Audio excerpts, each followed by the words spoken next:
Assalamualaikum Motivers. Selamat pagi. Apa kabar? Berjumpa lagi dengan saya Hamri Gusman di channel YouTube Hamri Gusman Official. Motivers, coba tebak saya ada di mana?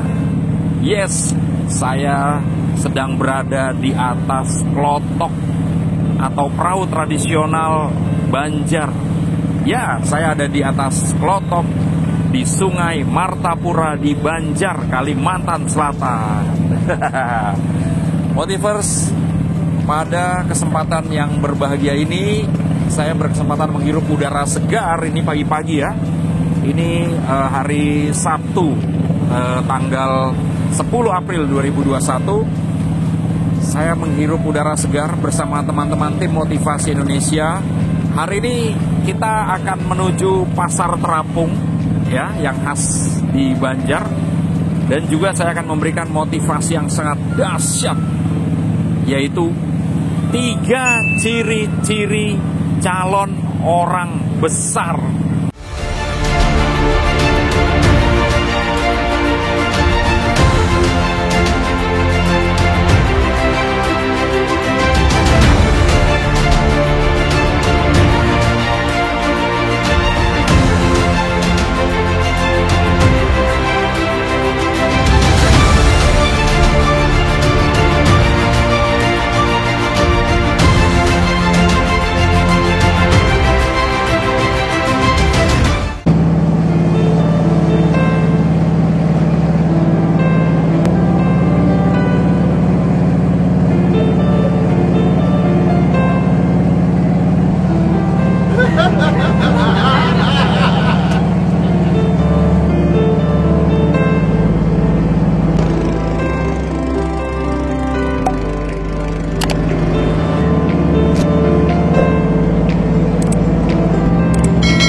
Assalamualaikum Motivers, ketemu lagi bersama saya Hamri Gusman. Kali ini kita ada di Pasar Terapung ya, di Banjarmasin di Sungai Martapura. Ini Pasar Terapung apa namanya Bu? Kolok Banjar. Oke, kita ini mau cek belanja. Ini berapa tadi harganya? 10.000. Kita lagi belanja. Ini dari jam berapa Bu? Jam 9. Ini Bu ya, 10.000. Tenggiri diapain ini? Ini digoreng, dimasak asam jawa bisa, digoreng nanti bisa. Oh ya. Dan ini di bagian. Panas menyengat di kota Lampung. Jauh-jauh Bapak datang ke sini cuma berkat kami di Pasar Terapung.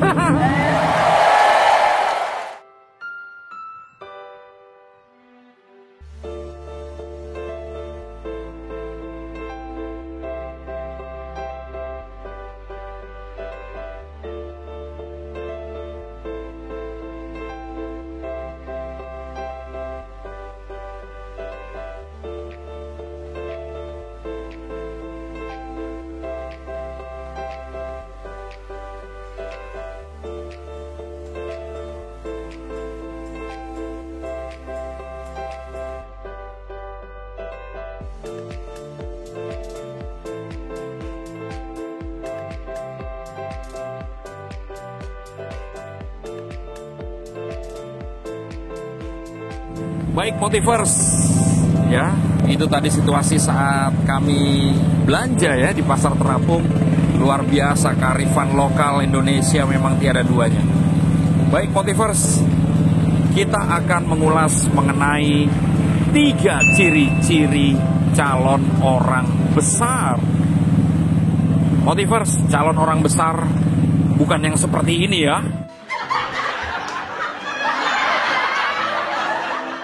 Tapi orang besar yang dimaksud di sini adalah orang sukses, seorang leader, seorang pemimpin, seorang yang punya karya besar, seseorang yang punya pencapaian yang luar biasa. Yang pertama, memiliki impian yang besar. Motivers, banyak orang sukses, orang besar yang hari ini benar-benar ada di puncak pencapaiannya, puncak karirnya, puncak bisnisnya, puncak profesinya, karena bermula dari sebuah impian yang besar. Kita ambil contoh Motiverse, Mark Zuckerberg menjadi CEO Facebook dan salah satu orang yang berpengaruh di jagat dunia digital, ternyata memiliki impian bagaimana agar teman-temannya alumni dari Harvard bisa terhubung dan alumni SMA bisa terhubung dalam suatu aplikasi. Lalu dikembangkan lagi bagaimana agar teman-teman masa kecilnya bisa saling terkoneksi. Impian itu lumayan besar kala itu karena tidak ada atau belum ada salah satu platform digital yang bisa menyatukan orang-orang yang sudah berpisah atau terpencar-pencar. Ya. Kemudian dilanjutkan bagaimana agar seluruh orang di Amerika bisa terhubung. Itu impian yang cukup besar. Begitu berhasil, bagaimana agar orang-orang seluruh dunia juga dapat terhubung dengan teman-teman masa lalunya. Impiannya besar. Motiverse sama halnya dengan Presiden Soekarno, presiden kita yang pertama, ini memiliki impian bahwa Bung Karno yakin suatu hari nanti Indonesia akan bisa mandiri, mengelola sumber daya alamnya sendiri, akan bisa sejahtera, akan bisa disegani, akan bisa memiliki kekuatan militer, kekuatan ekonomi, dan juga kekuatan di berbagai bidang. Padahal saat itu Bung Karno mencetuskan impiannya, Bung Karno mencetuskan harapannya, itu pertama kali pada saat Deklarasi Pemuda yang kedua, 28 Oktober 1928. Ya, sehingga berdasarkan impian yang besar, akhirnya masyarakat dan para pemuda bisa bersatu. Makanya kita kenal dengan Sumpah Pemuda. Kenapa para pemuda bersatu? Karena mereka yakin dengan bersatu maka akan merdeka. Kalau sudah merdeka akan menjadi bangsa yang besar. Jadi Motiverse, kemerdekaan bangsa kita pun diawali oleh impian yang besar para founding father kita. Sebagai seorang pimpinan unit kerja di kementerian, lembaga, Pemda, atau BUMN, BUMD swasta, Anda juga harus dituntut punya impian yang besar, punya target pencapaian yang besar, punya gebrakan, punya inovasi yang outcome-nya bisa terukur, yang outcome-nya jelas. Karena kalau Anda tidak memiliki impian yang besar, Anda tidak memiliki daya ungkit, baik daya ungkit unit kerja Anda atau daya ungkit bagi karir Anda. Semuanya akan terasa business as usual, begitu-begitu saja, datar-datar saja.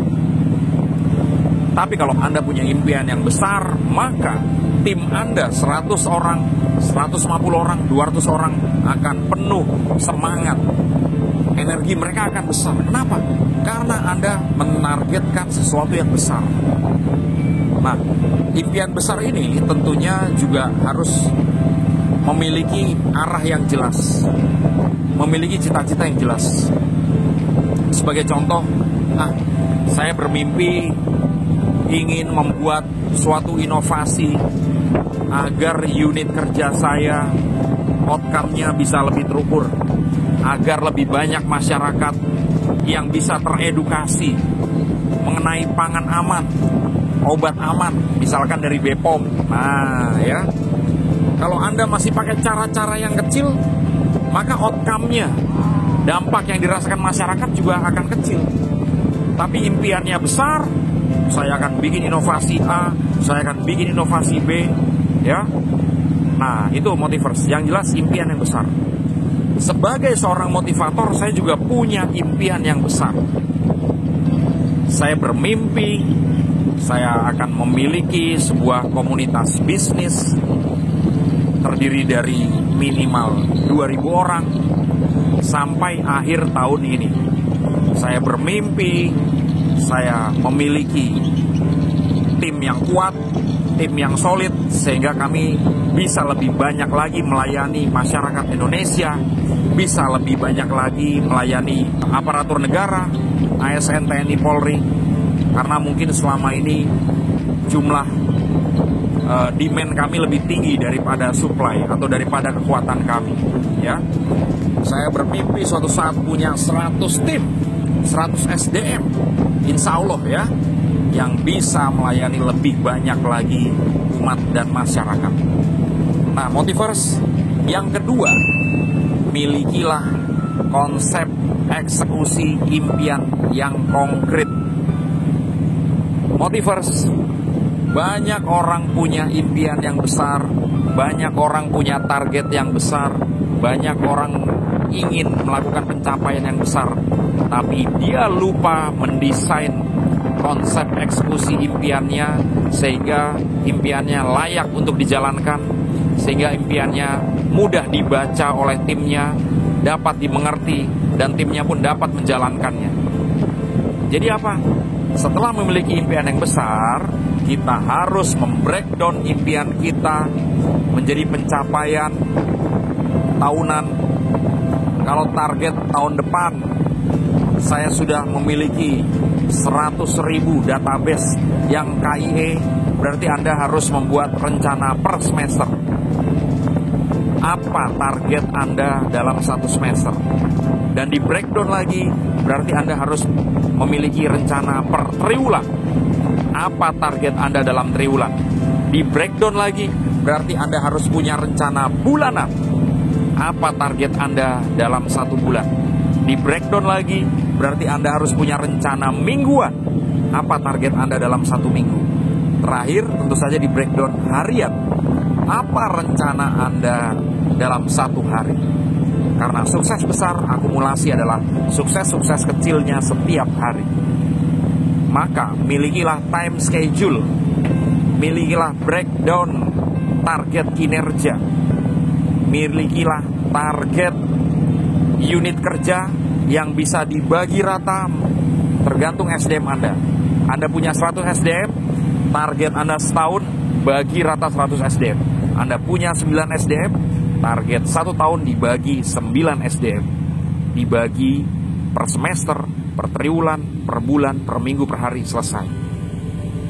Karena kalau kita gagal membuat breakdown target eksekusi impian, maka kita akan gagal mewujudkan impian kita. Oh, cukup bergelombang Motivers. Oke, lanjut. Emang asik juga ini ya, tulisan laut natural ini ya, nggak diedit. Oke, Motivers, intinya Anda harus memiliki breakdown rencana eksekusi impian yang mudah diimplementasikan. Yang ketiga, seorang calon orang besar, dia dapat merangkul banyak orang. Motivers, calon orang besar bisa dikatakan hampir atau tidak punya musuh sama sekali. Baginya 1000 orang sahabat terlalu sedikit dan 1 musuh terlalu banyak. Orang besar fokusnya pada karya, pada impian, pada kemaslahatan umat, sehingga dia tidak sempat untuk bermusuhan dengan orang lain, sehingga dia tidak sempat untuk menyimpan dendam kesumatnya, sehingga dia sangat jago sekali dalam membina hubungan, dalam melobi, dalam merangkul banyak stakeholder, dalam merangkul unit kerja lain, dalam merangkul berbagai elemen masyarakat. Jago dirangkul semua. Kenapa? Karena calon orang besar sadar dia tidak akan bisa sukses seorang diri, dia tidak akan bisa sukses hanya dengan unit kerjanya, tapi dia butuh dukungan moral, spiritual, material dari banyak pihak. Maka orang sukses, orang besar, pasti dia jago berkolaborasi, pasti dia jago kerja bersama-sama, dia jago dalam gotong royong. Orang besar biasanya hampir tidak punya ego individual atau ego sektoral. Kenapa? Kalau dia punya ego individual, maka dia tidak akan bisa memimpin dengan baik. Kalau dia punya ego sektoral, maka tidak ada unit kerja lain lintas sektor yang mau bekerja sama dengannya. Masih ego. Nah, orang besar bisa memupus, bisa memendam egonya demi kepentingan organisasinya yang lebih luas lagi. Maka ayo rangkul sebanyak-banyaknya mitra kerja kita, stakeholder kita, dan masyarakat kita berdayakan. Motivers, itu tadi 3 ciri-ciri calon orang besar. Yang pertama, memiliki impian yang besar. Yang kedua, memiliki konsep eksekusi impian yang jelas, yang konkret. Yang ketiga, mampu merangkul banyak orang atau banyak unit kerja, banyak stakeholder. Motivers, itu 3 ciri-ciri calon orang besar. Semoga 1, 2, atau 3 ada dalam diri kita. Kenapa? Kalau kita tidak bisa memiliki ciri-ciri calon orang besar, maka pencapaian hidup kita pun akan begitu-begitu saja, akan jalan di tempat, karena kita tidak berani keluar dari zona nyaman. Motivers, saya doakan Anda dan keluarga serta tim Anda berhasil menjadi orang-orang hebat yang penuh pencapaian yang luar biasa dan terus bisa bermanfaat bagi masyarakat. Saya Hamri Gusman, silakan Anda komen, like, share, subscribe. Sampai bertemu di edisi Hamri Gusman Official yang akan datang. Terima kasih. Wassalamualaikum warahmatullahi wabarakatuh.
Assalamualaikum Motivers, apalagi terus saja.